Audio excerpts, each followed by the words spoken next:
Hamas के आतंकियों ने इजराइल पर करीब 5000 रॉकेट दागे, जिसमें करीब 300 लोगों की मौत हो गई।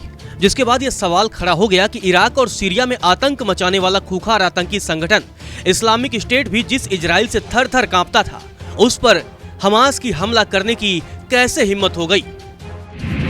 दरअसल इराक और सीरिया जैसे देशों में आईएस के आतंकियों ने काफी कत्लेआम मचाया था।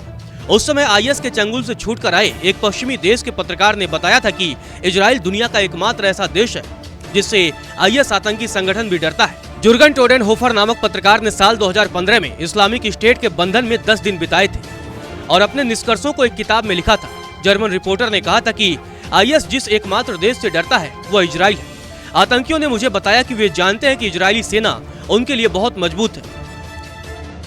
पत्रकार टोडेनहोफर ने बताया था कि आईएस के आतंकियों को लगता है कि वे अमेरिका और ब्रिटेन के जमीनी सैनिकों को हरा सकते हैं, क्योंकि उन्हें गुरिल्ला या आतंकवादी रणनीतियों का कोई अनुभव नहीं है।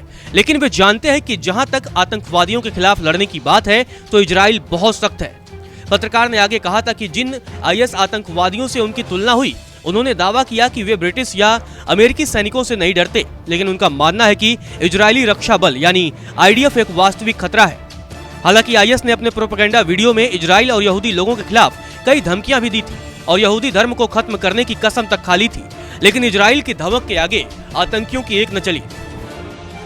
ऐसे में अब इजराइल से कमजोर माने जाने वाले हमास ने अचानक ताबड़तोड़ हमले कर दिए तो सवाल उठने लगे हैं कि आखिर ऐसा कैसे संभव हो पाया।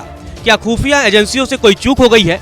इजराइल की खुफिया एजेंसी मोसाद का भी दुनिया भर में काफी नाम है और माना जाता है कि भले ही हमलावर किसी भी कोने में छिपा बैठा हो, मोसाद उसे ढूंढकर खत्म कर देती है।